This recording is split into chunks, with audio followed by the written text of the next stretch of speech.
Cette raideur va leur valoir la corde.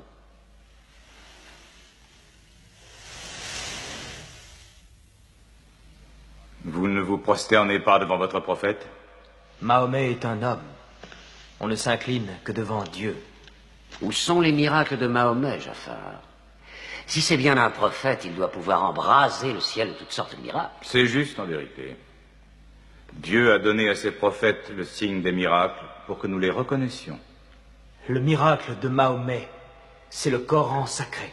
Un livre, un simple livre écrit par un illettré et attribué à Dieu. Je crois que l'empereur en a assez entendu. Je songeais à la Pentecôte, quand Dieu a envoyé des langues de feu flamboyer au-dessus des apôtres, afin qu'ils puissent parler toutes les langues du monde qu'ils ignoraient auparavant. Mais ce genre de miracle ne se produit plus à notre époque. Merci, c'est suffisant. Vous avez été pitoyable.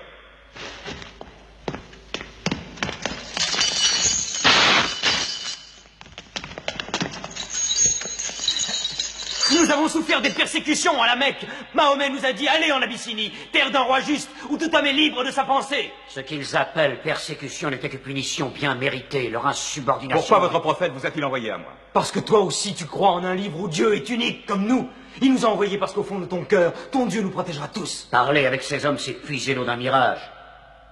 Mais maintenant, leurs paroles me créent un devoir de les écouter, mon ami.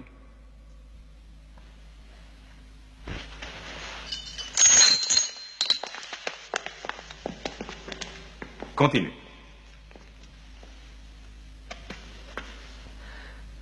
Pendant des années, nous nous sommes prosternés devant du bois et de la terre, des images nées de notre propre fabrication. Nous avons vécu dans l'ignorance de Dieu. Nous obéissions à des lois terrestres et non à des lois divines. Le riche ignore le pauvre. Et la bonté naturelle de l'homme, qui le pousse à relever son prochain quand il vient à tomber, est considérée par eux comme un geste qui trouble l'ordre social. À cause de cette inhumanité est apparu un homme que Dieu a choisi. Et en cela, nous croyons de toutes nos forces.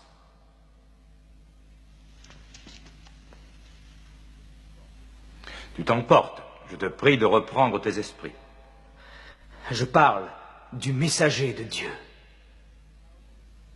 Mahomet nous enseigne d'adorer un Dieu unique, d'exprimer la vérité, d'aimer son prochain comme soi-même, de faire la charité. Un simple sourire est peut-être déjà un geste de charité. De défendre la femme contre les abus. De protéger l'orphelin.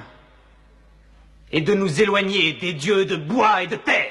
Je refuse de supporter plus longtemps de tels blasphèmes. Nous sommes une civilisation très ancienne. Dire que nos dieux ne sont que du bois et de la terre, c'est en parler en complète ignorance. L'idole, la forme, nous ne la vénérons pas. Nous vénérons l'esprit qui est évoqué par leur forme. Je te concède que l'idolâtrie a souvent été mal interprétée au cours des âges.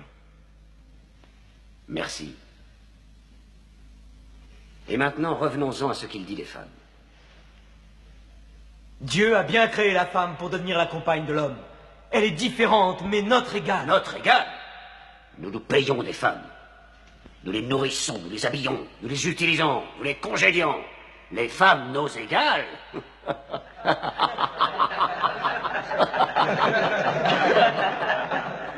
Quand Dieu a créé l'homme, il a conçu un mâle et une femelle.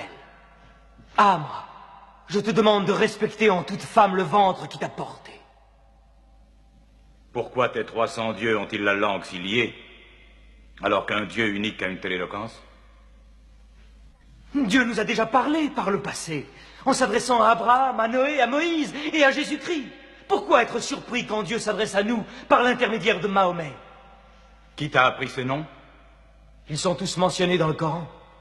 J'ai connu Mahomet à l'époque où il gardait ses moutons. Et nous savons que le Christ était charpentier. Les paroles du Christ et les paroles de Mahomet sont semblables aux deux rayons d'une même lampe. Il te mente. Il renie le Christ. Toi-même, tu adores 3 dieux, dit-on. Le Père, le Fils et le Saint-Esprit. Qu'as-tu à dire du Christ? Ils disent que Dieu ne peut avoir de fils. Le Christ n'est pas le Fils de Dieu. Parle-moi du Christ. Eh bien, nous disons du Christ ce que le prophète nous a enseigné. Dieu a insufflé le Saint-Esprit dans le ventre d'une vierge appelée Marie qui a conçu le Christ, l'apôtre de Dieu.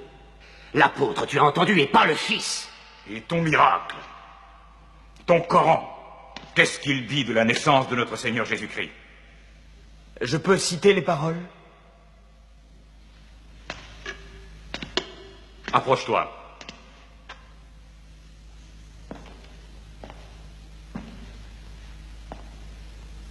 Au nom de Dieu clément et miséricordieux. Raconte dans le livre l'histoire de Marie.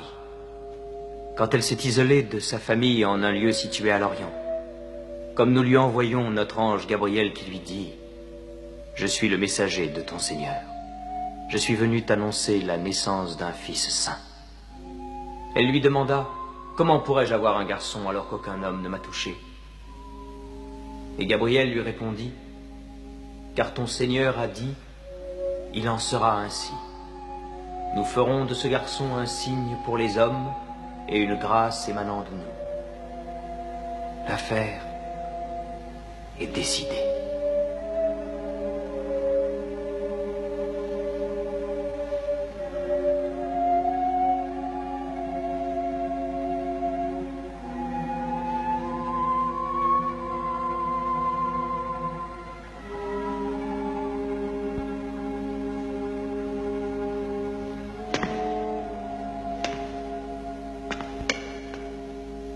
Finalement, la différence entre nous et vous n'est pas plus large que cette ligne.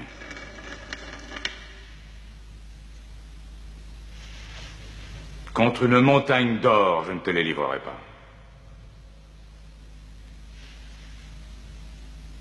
Vous pouvez vivre en Abyssinie en paix, aussi longtemps que vous le souhaiterez.